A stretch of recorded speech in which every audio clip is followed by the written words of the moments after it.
So with Slime Rancher 2 just being announced, I thought I'd dip my crusty little toes into some Slime Rancher just to see what it's all about. I tell you what, I'm in deep, boys. I am drowning in the slime. So guys, welcome to my review of Slime Rancher. If you do like the video, please go ahead and leave it a like. It definitely helps out this baby channel. And just to get this out of the way, I will not be going into major spoilers or sort of end game areas just to keep this experience fresh for you if you do end up picking up the game. I do feel like a lot of the fun in this game is discovering things yourself, so I'm only going to be showing you about the first 4 to 5 hours of the game, just so I don't spoil it for you. So, with that all out of the way, let's get into my review. You're a farmer and you own this ranch. When you first start out, there really isn't much on there. You notice all these plots, so you go up to them. You see that you can turn them into a variety of different things, such as coops for chickens, gardens, and prisons for slimes. But wait, you don't have any money. So you go around and you explore a little and you come across some slimes. You see them eat and they poop out these little gems called plorts. Cool, you're now picking up slime poo, rad.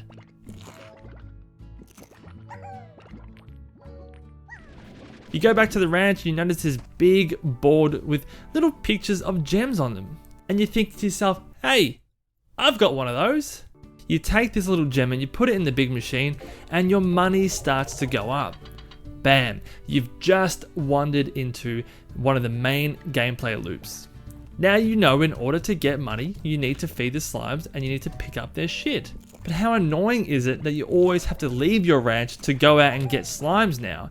Wouldn't it be better just to do it on the ranch? Light bulb moment. Remember the things we saw in the plots 30 seconds ago? You can hold slimes on the ranch. You can make a garden to farm fruits and vegetables. You can upgrade your ranch to start farming plorts all in the one location. You don't need to leave the ranch in order to do this. You've now stumbled into yet another gameplay loop, one that is incredibly satisfying and addictive. Through leveling and upgrading, your ranch can become more efficient and there is an excellent sense of progression throughout your entire play. New areas, new abilities and upgrades are slowly given to you in a drip feed sequence, and the pacing is timed perfectly. Things slowly become available to you through your hard work, and in a way, it's rewarding the player's efforts. I had a fairly good system running. I found out how to crossbreed slimes, which we'll get into later on, and I was mining plorts like a champ. I had a fat stack of cash on me, and I was like, cool, I win. Now what? So I started to explore the area around me and I came across the area that needed to be unlocked behind my ranch. It was the lab. So I unlocked the lab and this is where a whole new set of things was made available to me. There were a bunch of new blueprints to learn, there was machinery to build.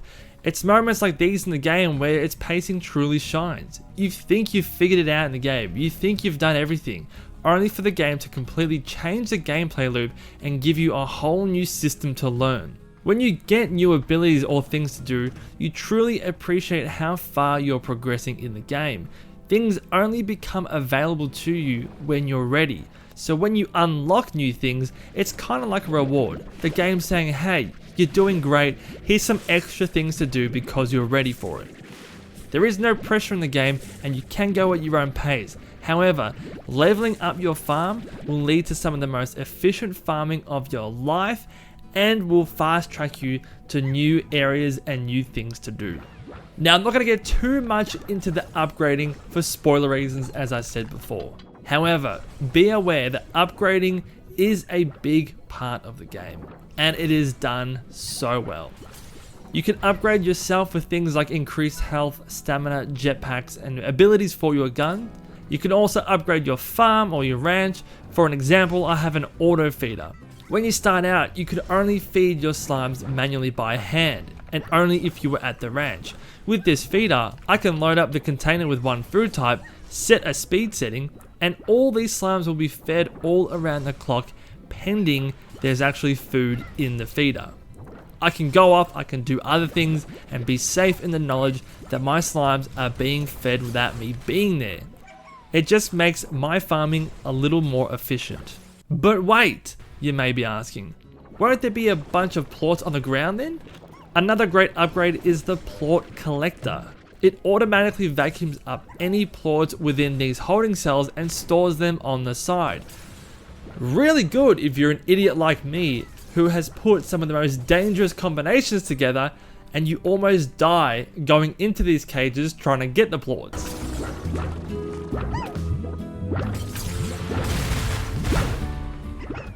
Again, it's another change that makes farming a little more efficient.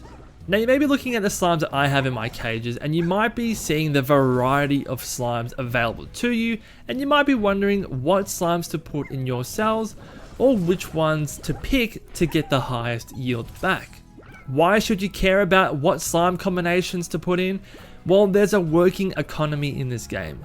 Certain plorts from certain slimes are more valuable than others. There's also a wide variety of slimes for you to mix and match, which I won't go into, as discovering these new slimes is half the fun of the game. But mixing and matching slimes can create some crazy combinations, some which can be very, very profitable. What I will say is this when it comes to crossbreeding. If you have a slime that has meat only as their diet, try to mix that with something that has fruit only or veg only. It will just make feeding time a little easier as they're not as picky as to what they eat. At the start of the game, I bred some pink slimes with some other slime types, which means that I got both pink plorts and also whatever other plorts I crossbred the pink slimes with. Now, pink plorts are good for the start of the game, however, they're really not valuable. So I started going down the rabbit hole of crossbreeding. I explored the map far and wide, came across a variety of new slimes that could be brought back to my ranch. And I started mixing some of the most dangerous combos on the ranch to get the most profitable plorts available to me at my time in my playthrough. For an example, I mixed the crystal and the boom slimes. The crystals will throw up spikes just to try to kill you, while the boom slimes will go boom, they explode to try to kill you. When I feed them, I get valuable boom plorts and I also get valuable crystal plorts. This means that with every feed, I'm getting way more bang for my buck than if I were to crossbreed each of them with a pink slime. And here is where the game really took off for me. It's so addictive trying to find the best combos of slimes to breed and to get the best plorts, to get the most money, to put back into the ranch and have the best ranch possible. The money gets fed back into the ranch to make your farming more efficient and autonomous. The farm itself is able to be upgraded so you see a true visual representation of your progress, something that makes you feel proud of all your hard work and encourages you to keep pushing. There is a story in this game through the letters. It is very light on, I'm not going to lie to you, and it's a story that I didn't bother reading. I read the first few letters and I decided, nope, not for me. I've got no clue what's going on. You can also take orders from NPCs, and if you give them what they're asking for, there are some fat rewards waiting for you.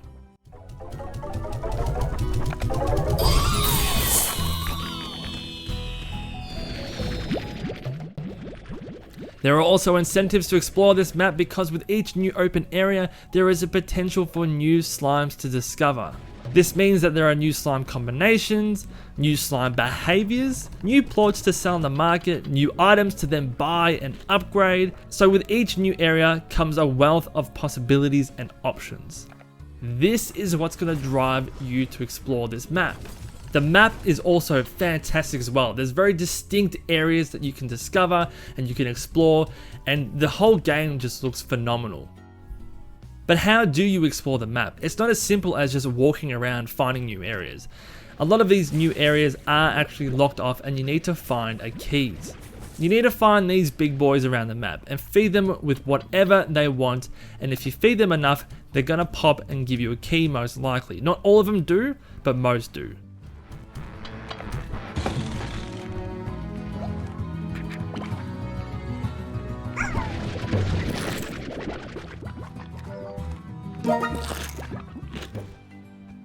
These keys are then used to unlock the doors for the new areas of the map.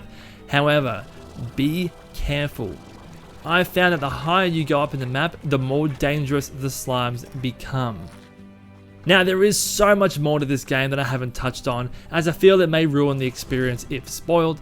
However, just know that this game has a rewarding gameplay loop, excellent pacing, low pressure gameplay, a wide variety of slimes, all with their different pros and cons and behaviors.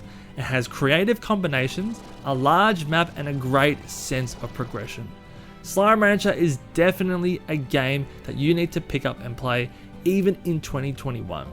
Get onto it before Slime Rancher 2 drops. And if money is your issue, this game constantly goes on sale. At the time of recording, it's only $5. $5! So with all that being said, I want to thank you for watching another review of mine. If you did like it, please go ahead, leave it a thumbs up. It definitely helps out the channel. Let me know your thoughts on Slime Rancher. Have you played it? Are you going to pick it up? Did you leave it? Is it not appealing to you? Are you going to pick up Slime Rancher 2? Leave all those thoughts in the comments down below, and I will catch you in the next video. Take care, guys. Bye.